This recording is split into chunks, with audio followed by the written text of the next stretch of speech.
I'm Kathryn Hoffman, and I am a product marketing manager here at Outreach. I am actually going to walk you through the system today, showing you how I, in my role where I sit at the intersection of sales, product, and marketing, help our sellers be most effective in their deals, help them be very consistent in their message, and iterate and update as needed.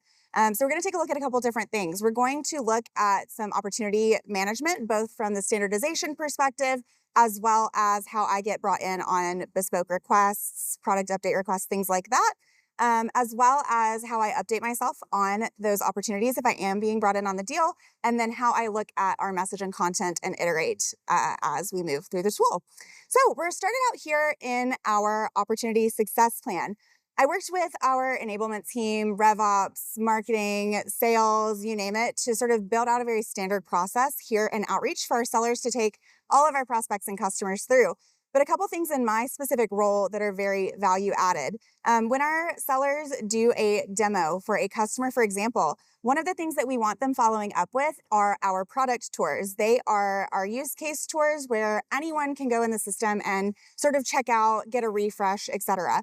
Within the template of the success plan, we added all of these product tours here as resources. So say my sales team is giving a demo to a CRO about forecasting, but that CRO really wants one of their trusted sales managers' input on coaching and how that's going to improve their process and outreach.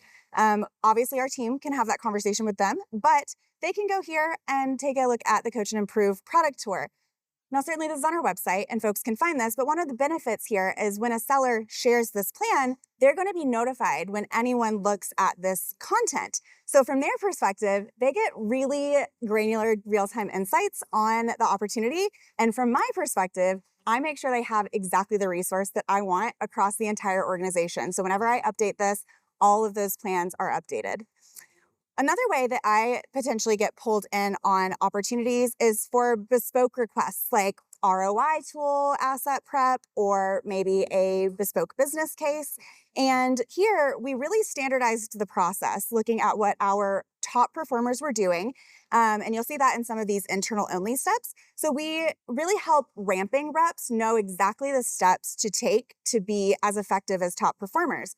Here you see that we have links to some of our internal resources. You may have a seismic or another internal tool, but one thing that's really beneficial about having all of this information linked out in Outreach is that that's where the seller lives. So maybe they were on a customer call during the last time I updated the team in a power hour on how to use the ROI tool.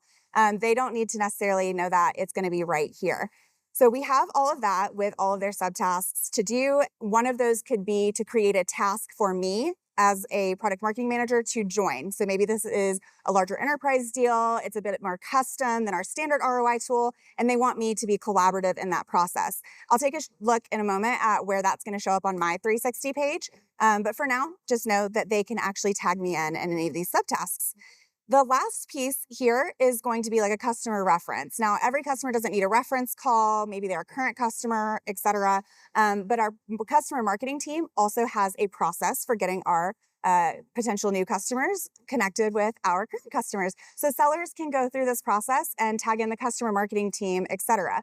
The other benefit here to all of this is that within the success criteria, on the product marketing team, we care quite a lot how our product is presented to the market. We obviously care about that on our website and all of our other external resources, but sellers and buyers are going to be living in the app as they're evaluating the tool.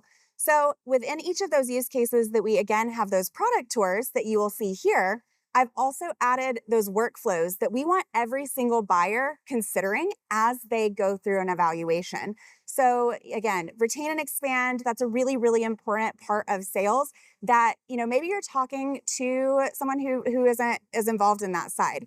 And again, anyone who joins the plan and looks at any of these resources, that seller is going to be notified. But I, as the product marketing manager, am controlling that message. Beyond that, we have all of these resources like use case briefs and things that maybe some sellers are really in your tool and super aware, and sometimes things get updated and they miss it because they're focused on a customer. Beyond the external side of the success criteria designed to give our buyers their experience, we wanted to be really intentional with how we help our sellers be most effective. So you can take a look here and see not only some compete statements that I'm guessing are going to be blurred out, but you can also see a lot of our resources that I want the sellers utilizing. There are so many customer stories. There are so many different things that my team builds that I don't expect the sellers to be able to navigate through all of that because they're really busy and they're running very fast. So I'm making it very easy for them to say, if this is the most important workflow for this customer, then I would like you to use one of these 7 resources. Beyond that, sellers use this for note taking as well. So not only can they have external notes that they are collaborating with the customers on, they have their internal notes. So again, when I get brought in on maybe that bespoke ROI request or bespoke business case, I don't have to go all over. I can get all of the seller notes right here. There's lots that happen in conversation, and we're going to look at our conversational intelligence and recording tool here in a moment. But there's also a lot that happens behind closed doors, maybe when it's the seller and their leader and the solutions consultant kind of collaborating together, that I maybe wouldn't be privy to. Outside of spending an hour getting me up to speed on another call, I can just go in here and sort of self-serve and be fully up to speed on the opportunity in a very, very short amount of time. This is also really effective for implementation, but we're not talking about that today. Okay, so I have now taken a look at the success plan. I want to get into the opportunity. I have been brought in on that bespoke request. So what do? Well, I am going to go to my opportunity overview and take a look at sort of all the engagement that's happened and conversations, as well as our latest KAIA recording, which is our Knowledge AI assistant, KAIA. This is going to show me all the recordings if I so choose, or I can go to that specific most recent opportunity. Maybe that was with the CRO and they're really focused on, again, some type of bespoke ROI that's a little bit unique to our tool.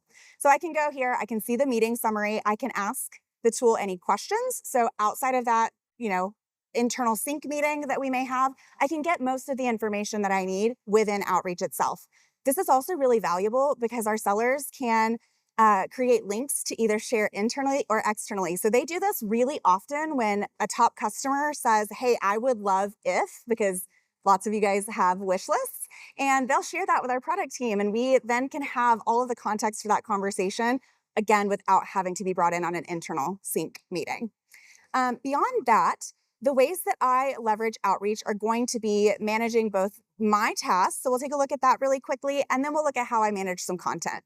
So as I mentioned, if a seller wants to bring me in on a specific task, they can just assign me a task in Outreach as a non-salesperson, where I am then bringing in a reference call or something like that. They can then collaborate with the buyer to get that scheduled in their plan.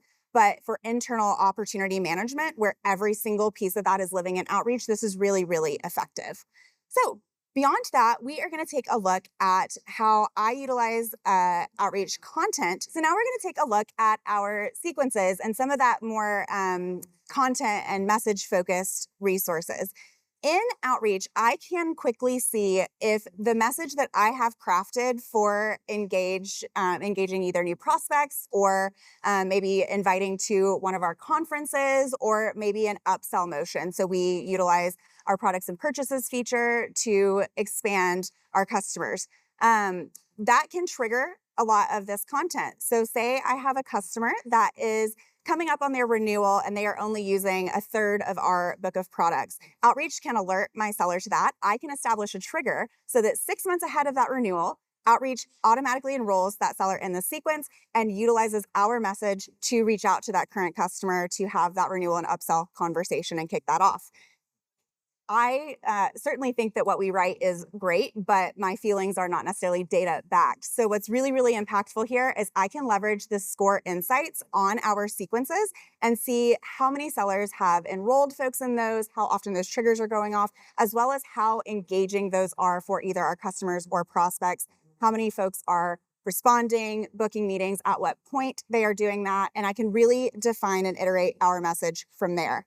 Not only that, we also use templates and snippets to really standardize the process of message going out from product updates in new product update feature snippets or templates like winter templates where we have sellers going out on holiday breaks and they need to update their customers on their availability.